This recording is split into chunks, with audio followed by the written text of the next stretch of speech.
Bismillahirrahmanirrahim. Assalamualaikum warahmatullahi taala wabarakatuh. Salam keluarga Malaysia.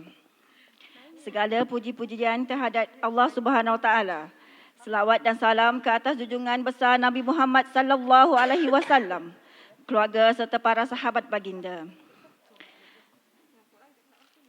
Terima kasih diucapkan pada Timbalan Pengurusi Tetap. Yang berbahagia, Datuk Zahidah Zarif Khan, Ketua Pergerakan Puteri UMNO Malaysia. Yang berbahagia, Datuk Nurul Amal Muhammad Fauzi, Naib Ketua Pergerakan Puteri UMNO Malaysia, serta staf kepimpinan. Tidak lupa juga kepada Ketua Pergerakan Puteri UMNO Negeri Pahang. Yang berbahagia, Puan Masliana binti Ahmad. Izinkan saya, Kak Bos. Alhamdulillah, dengan izinnya dapat kita berkumpul pada hari yang mulia ini untuk menunaikan tugas dan tanggungjawab demi kelangsungan perjuangan UMNO Parti Keramat yang kita sayangi ini. Bagi seluruh ahli Puteri UMNO, saya ingin mengambil kesempatan ini untuk merakamkan ucapan setinggi-tinggi tahniah kepada Yang Amat Berhormat Perdana Menteri Malaysia, Datuk Seri Ismail Sabri bin Yaakob atas pengumuman pengeluaran khas kumpulan wang simpanan pekerja KWSP sebanyak RM10,000 Malaysia. Kalau mencari tempat mandi, pertama teluk, kedua pantai. Kalau mencari pemimpin sejati, pertama elok, kedua pandai. Demikianlah pantun yang menggambarkan kebijaksanaan Yang Amat Berhormat Perdana Menteri dalam menentukan masa dan ketika untuk meluluskan pengeluaran khas KWSP sebanyak RM10,000 Malaysia. Bak kata Perdana Menteri, meskipun ia keputusan yang sukar, namun ia adalah jalan tengah dalam mengimbangi keperluan mendesak hari ini dan simpanan masa hadapan. Terima kasih Datuk Seri Ismail Sabri kerana sentiasa mendengar, mengkaji dan meneliti permintaan daripada semua pihak. Puteri Pahang amat menghargai keprihatinan ini. Para perwakilan puteri sekalian, saya selaku Naib Pergerakan Puteri UMNO Negeri Pahang merangkap Ketua Puteri UMNO Bahagian Bera mewakili Pergerakan Puteri UMNO Negeri Pahang diberi tanggungjawab membawa usul pendidikan. Terima kasih juga kepada Yang Amat Berhormat Perdana Menteri Besar Pahang di atas ruang dan peluang untuk saya berada di pentas keramat ini. Jatuh bangunnya sesebuah bangsa dan negara bergantung kepada pendidikan anak bangsa. Manakala pengukuhan jati diri bangsa dan negara berkait perkembangan bahasa dan budaya kita.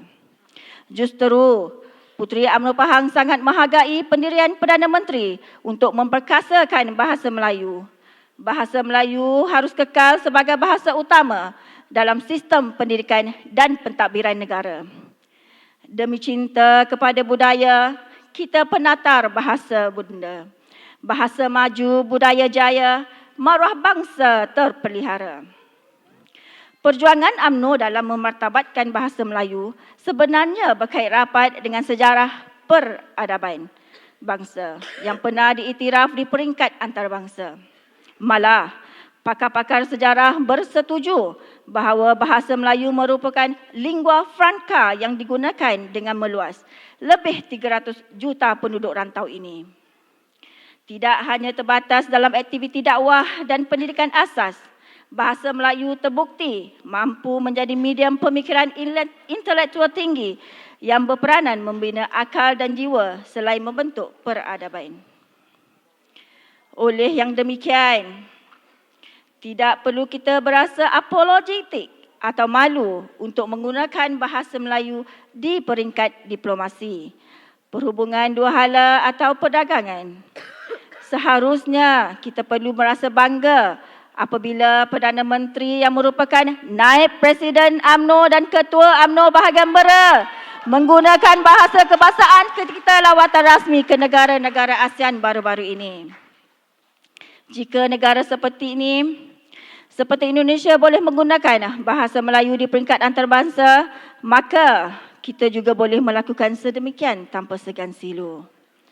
Apa yang dilakukan Datuk Ismail Sabri ini bukan saja mengisi tuntutan artikel 152 Perlembagaan berkaitan dasar bahasa kebangsaan Malahan mengangkat semula bahasa Melayu sebagai bahasa penghubung antarabangsa.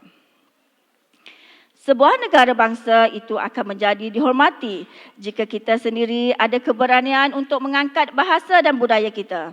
Justru menjadi tanggungjawab semua mendukung usaha memantapkan bahasa Melayu dan menentang apa saja bentuk penafian terhadap kepentingannya.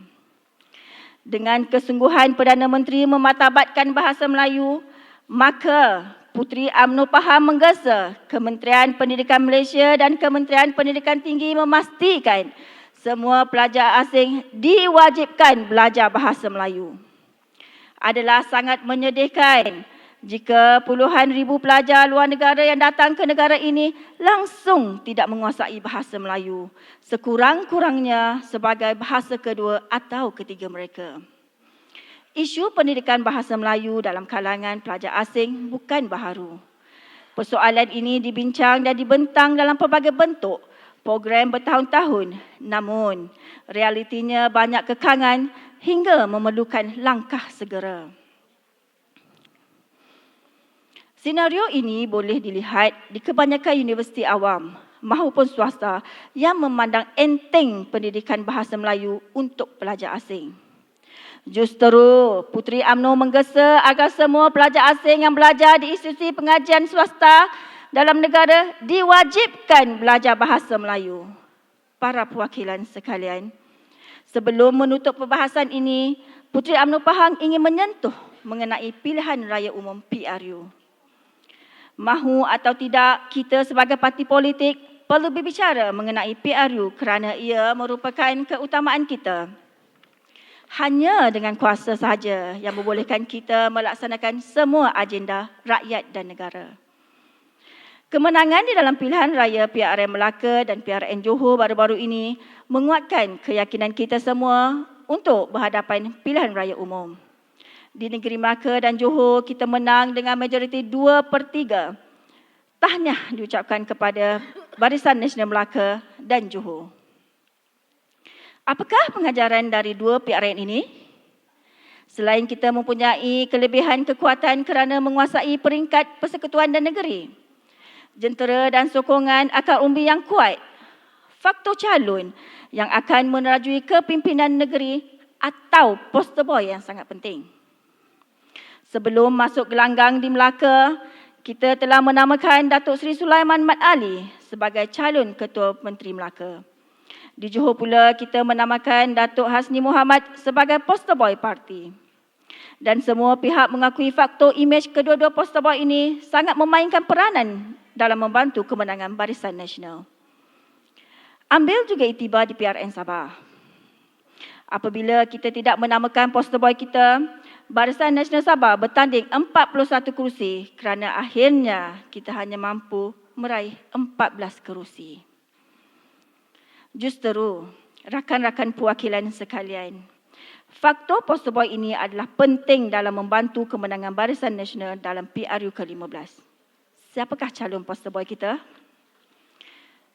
Tanpa mahu mengenepikan kepimpinan lebih atas, namun takdir telah meletak Yang Amat Berhormat Datuk Seri Ismail Sabri bin Yaakob sebagai Perdana Menteri.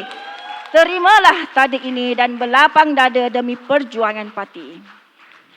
Anak penuh getah ini telah menunjukkan kebolehan dan kemampuan memimpin negara dalam tempoh berapa bulan ini, sehingga mendekati hati dan sanubari rakyat dengan kasih sayang keluarga Malaysia. Sebagai Perdana Menteri, Datuk Seri Ismail Sabri telah membuat pelbagai perubahan, terutama dalam meningkatkan kualiti hidup rakyat bawahan. Alangkah baiknya jika kita mengangkat Datuk Seri Ismail Sabri sebagai poster boy dalam pilihan raya umum yang akan datang. Kalau hendak membeli cincin, pastikan cincin seukur jari. Kalau hendak memilih pemimpin, pastikan yang arif namun merendah diri. Ayo bersama kita laungkan. Hidup UMNO! Hidup Puteri! Hidup PM! Sekian. Wabillahi taufiq wal hidayah. Assalamualaikum warahmatullahi wabarakatuh.